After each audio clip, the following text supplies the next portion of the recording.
Itu yang nggak boleh. Ya. Itu intinya. Oke, baik. Menarik. Saya ke Mas Jayadi dulu.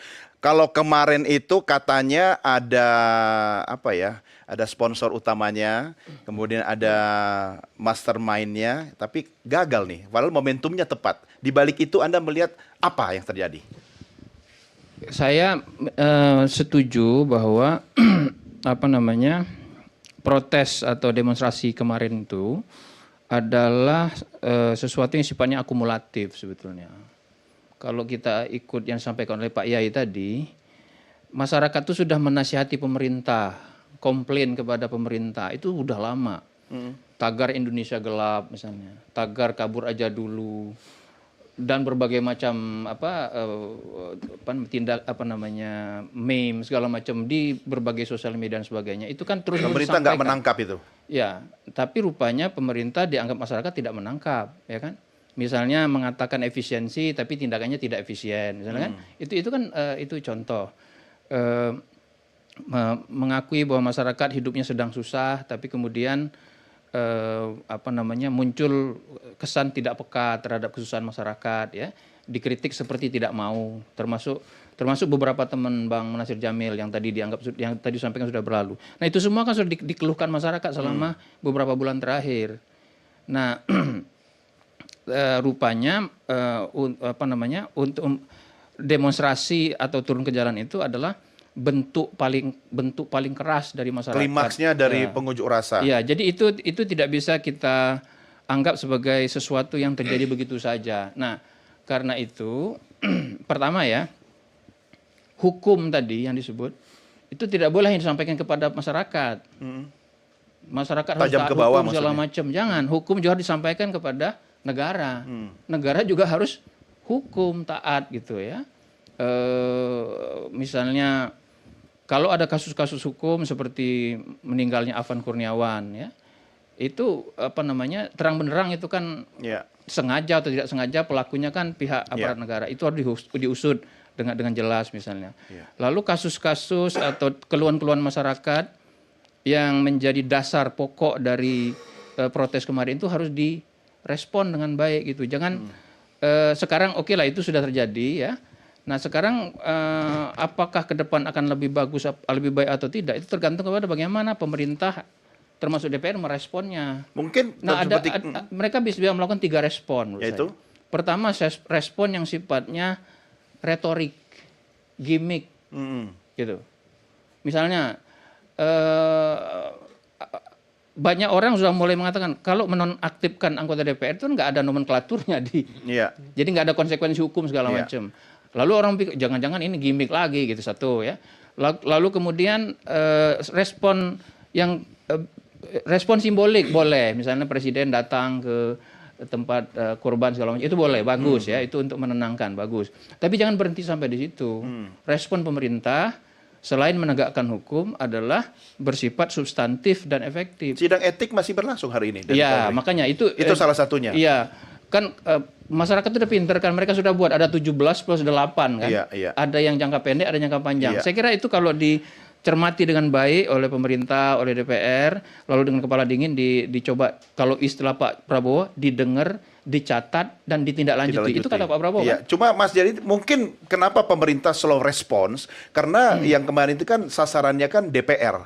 Jadi mungkin pemerintah atau malah mendapat manfaat, tapi ternyata melebar. Nah itu menurut saya kalau kemarin itu dianggapnya itu adalah protes hanya kepada DPR, menurut saya itu salah.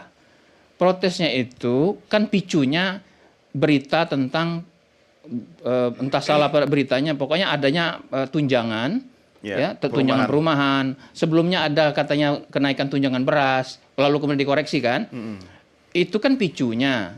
Tetapi masalah pokok yang dikeluhkan masyarakat itu adalah kesenjangan.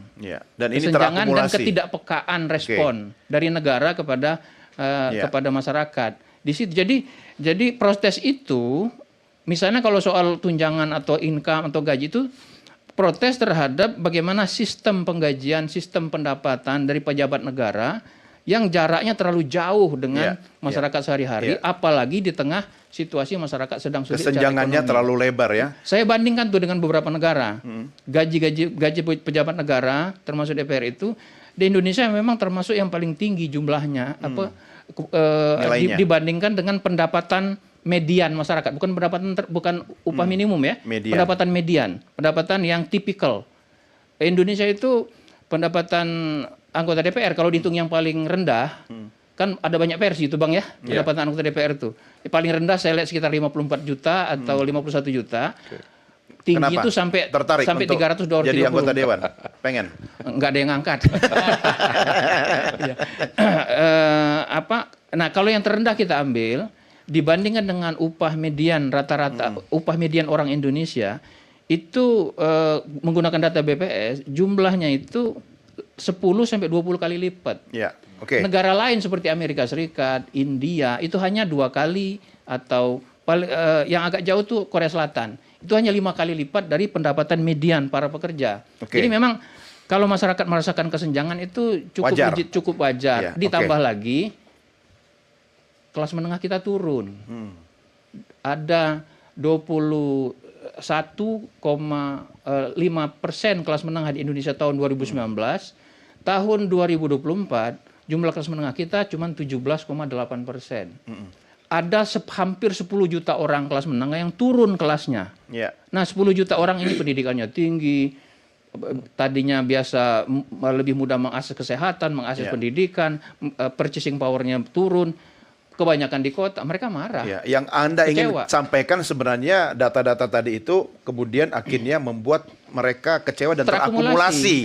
Pecahlah aksi Lalu unjuk ada rasa berita kemarin. soal tadi kebetulan datangnya dari DPR. Iya. Satu. Oke. Yang kedua, meskipun sebenarnya ada juga walaupun walaupun dianggap cukup dianggap palsu ya, berita soal Ibu Sri Mulyani Iya, kan. iya, itu ada juga hoax yang dari itu. pemerintah. Ya hoax kan. Iya. Anda kok gayanya sudah kayak anggota dewan sekarang. Padahal saya baru mau nanya Bang Nasir ini. Sebentar, silakan. Mari kita diskusi sama-sama, Bapak-bapak. Cuma mungkin satu hal yang harus kita kritisi bahwa komunikasi publiknya parlemen kita mungkin yang kurang bagus ini, mulai dari pimpinan. Tidak juga. Ya, jadi mengelola public complaint ini, mengelola public complaint itu memang nggak mudah ya. Di DPR kan periode ini sudah ada Badan Aspirasi Masyarakat BAM ya. Bahkan selama ini memang bukan hanya periode ini, periode sebelumnya juga DPR melalui Sekretariat Jenderal itu melakukan komunikasi dengan dengan perguruan tinggi, melibatkan mahasiswa di perguruan tinggi itu sendiri. Bukan hanya di Pulau Jawa, di Pulau Sumatera, bahkan sampai di wilayah timur. Jadi upaya-upaya komunikasi dengan pihak perguruan tinggi, dengan mahasiswa itu sudah dilakukan dan kerap juga berlangsung. Kalau itu terjadi artinya demo boleh tapi tidak harus berujung rusuh dong kayak kemarin. Ya sebenarnya kan unjuk rasa, demonstrasi itu kan sesuatu yang tidak dilarang. Bahkan 2014-2019 sebenarnya waktu itu pimpinan DPR dan para pimpinan praksi itu sudah ada keinginan untuk menghadirkan apa yang disebut dengan alun-alun demokrasi. Ya, jadi ada space di DPR. Tadi itu ada di depan itu kan masih banyak lahan, ya lahan kosong. Jadi nanti jadi para demonstran atau pengunjuk rasa datang ke situ. Jadi memang jadi sehingga unjuk rasa itu sebagai sarana edukasi juga sebenarnya. Dan tidak mengganggu hak orang lain termasuk pengguna jalan. Kita dong. tidak bilang mengganggu, tapi itu membuat kemudian semuanya bisa berjalan sesuai dengan apa yang diinginkan oleh masyarakat. Ya udah DPR segera pindah aja ke IKN, banyak tanah kosong di sana daripada menunggu. Di Senayan juga masih banyak lahan kosong di sebelah sisi kanan, sisi kiri. Dan waktu itu memang mau dihadirkan alun-alun demokrasi itu, tapi sayangnya sampai hari ini belum terwujud ya, sehingga kemudian mereka bisa masuk, mereka bisa berorasi di dalamnya ya, sehingga kemudian sekali lagi unjuk rasa atau demonstrasi itu sesuatu yang mengasyikkan. Kalau di dalam kan polisi lebih mudah ngawalnya. Harusnya kan bisa mitigasi mana yang benar unjuk rasa, mana yang memang ada penumpang gelap kan. Begitu kan seharusnya kan. Ya memang kalau di dalam gedung nggak ada masalah. Yang susah itu adalah mengamankan di luar. Ini di luar juga sebenarnya. Di luar gedung itu cuma di dalam kompleks. Ya, outdoor, bukan indoor. Ya. Jadi yang jadi masalah kadang-kadang adalah kita lihat mahasiswa murni. Apalagi misalnya kita cuma kalau nggak dorong-dorong pagar kayaknya belum demo ya. Tapi yang jadi masalah perjuangan mahasiswa itu kadang-kadang ada penumpang gelap di dalamnya. Itu yang susah. Dimanfaatkan oleh orang tertentu. Cuma mahasiswa kita cerdas loh, pintar. Kemarin nggak jadi turun gara-gara dikhawatirkan ada penumpang gelap gitu. Ya makanya kalau sekarang kan ramai sekali ya. Ada aktor katanya di belakang ini ya. Dan saya kira siapa memang aktornya? Anda tahu nggak? udah rame di media sosial, tapi saya kira memang perlu pembuktian ya. Mungkin itu ada, tetapi memang kalau saya lihat, apalagi Presiden sudah bicara, apalagi Kapolri juga sudah menyampaikan bahwasanya siapapun aktor di belakangnya akan ditindak ya, akan diproses secara hukum. Ya, soal itu, soal apa tangan-tangan dari kepentingan dari luar yang kemudian menggunakan tangan-tangan di dalam negeri, Anda setuju nggak? Gini, aktor-aktor atau pihak-pihak yang mau memanfaatkan situasi atau mengambil keuntungan dari situasi yang tidak damai atau berharap chaos begitu. Berharap chaos itu pasti ada. Tapi kan yang harus kita pertama itu tugas negara, tugas pengaman, aparat pengamanan. Tapi yang paling pokok adalah mengapa situasi itu bisa terjadi. Itu yang harus kecolongan maksudnya diselesaikan pemerintah. Bukan, maksudnya kenapa sampai terjadi? Harus ada yang mampet. Gitu. Jadi memang bagi orang-orang yang suka baca teori konspirasi ya. Tapi nggak salah dong kalau enggak, artinya orang yang suka baca teori konspirasi dia senang dengan isu-isu tadi itu. Tapi kan kita harus mencari sumber yang terpercaya ya terkait dengan isu tadi itu. Ada pihak luar menggunakan kaki tangannya di Indonesia dan lain sebagainya. Oleh karena itu memang ya hari ini bagaimana melakukan introspeksi ya. Jadi sekali lagi introspeksi harusnya siapa ini? Pemerintah atau masyarakat? Ya semua. Jadi gini, lembaga kekuasaan itu kan harus diawasi ya dan harus dibatasi. Betul. Ya. Jadi kekuasaan itu harus diawasi dan mahasiswa adalah salah satu elemen yang tidak bisa kita abaikan untuk mengawasi jalannya pemerintahan, baik itu eksekutif, legislatif maupun yudikatif. Nah, oleh karena itu sekali lagi upaya-upaya untuk mengawasi semua cabang-cabang kekuasaan di Republik ini harus dilakukan dengan baik. Nah tadi misalnya Pak Sukmi Dasko ya dan Kang Saan dan kemudian Pak Cucun menerima para mahasiswa, mereka menyampaikan dan itu benar-benar mendengar nggak atau cuma mau meredam aja biar nggak ada demo-demo? Oh tidak ada maksud untuk meredam. Artinya mereka terbuka menerima itu dan saya lihat mahasiswa tidak dibatasi dalam berbicara. Mereka sangat elegan, ya, sangat cendekia menyampaikan itu. Bahkan mereka dalam tanda kutip menagih tuntutan mereka itu bisa direalisasikan. Soal RU perampasan aset misalnya, soal tunjangan di DPR. Semua ada di 17+8 itu kan, ada komentar lainnya. Ya, menurut saya kan secara objektif kita bisa melihat sampai minimal hari ini ya. Sampai hari ini kan ada sebuah orkestrasi dalam rangka menjawab tuntutan-tuntutan masyarakat. Contoh misalkan yang disampaikan Bang Nasir tadi bahwa hari ini DPR menerima perwakilan mahasiswa untuk mendengar aspirasinya, tuntutannya, bahkan mereka menyerahkan secara terbuka. Tadi malam Bapak Presiden menerima dialog para tokoh-tokoh agama, kemudian kami dari Pemuda Lintas Agama, pimpinan Parpol dan Serikat Buruh. Semuanya kan bahkan diserap dan langsung diteruskan. Karena hadir misalkan saat pertemuan tadi malam Ketua DPR. Di depan tokoh-tokoh agama Ketua DPR menyampaikan tuntutan masyarakat soal tunjangan, moratorium kunjungan ke luar negeri itu langsung dijawab dengan lugas. Terus kemudian tuntutan soal dari teman-teman buruh langsung dijawab. Maka kan sebenarnya kalau mencari kenapa sumbernya, tadi Bang Jadi menyampaikan, kalau saya melihatnya begini.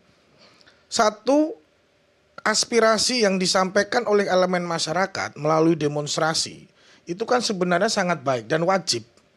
Ditambah lagi ada yang menyampaikan lewat saluran-saluran lain, melalui kreator di sosmed dan lain sebagainya. Yang menjadi persoalan, kalau bahasa Pak Presiden tadi malam adalah siapa dalang dari semua ini? Nah kalau misalnya komunikasinya tidak mampet, ada respon, yang nggak perlu bicara dalang. Artinya mereka itu kan karena sudah nek ya, mungkin bahasanya ada, nggak pernah direspon, ya kan? Akhirnya ya turun ke jalan. Sorry, bukan soal itunya. Maksudnya tidak perlu ada orang yang menggerakkan. Gini Bang Doni, demo kan tidak pernah ada persoalan. Bahkan sebelum kejadian kemarin, demonstrasi itu tidak pernah dihalangin kan. Silahkan berdemonstrasi, silahkan kemudian menyampaikan aspirasi. Yang menjadi persoalan adalah aksi yang kemudian menumpangi ini. Ya, kita baca hari inilah misalkan, ada yang mensuplai, memberikan tutorial bom Molotov. Itu fakta. Sudah diperiksa polisi. Sedang diperiksa. Lalu aktor-aktor yang kemudian menghasut juga sedang diperiksa. Ya, ini ruang penegakan hukum kita dorong terus. Mungkin itu wacananya ke depan akan buka program studi unjuk rasa kali ya. Jadi ini harus kita dorong terus Mas Doni. Karena apa? Ini kita dorong terus. Kemudian tugas kita semua. Pertama, Kardinal hari ini menyampaikan pertobatan nasional.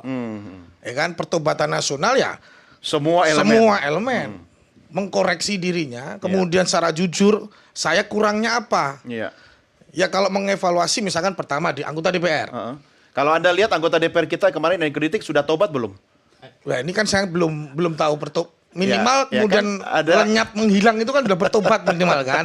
Sudah tidak kemudian menyampaikan pernyataan-pernyataan yang tidak Oke, sensitif sebentar. kan gitu. Saya tahan dulu ya. Kita harus rehat dulu. Nanti kita lanjutkan diskusi kita di segmen berikutnya. Pemirsa, jangan kemana-mana. Merah Putih segera kembali sesaat lagi.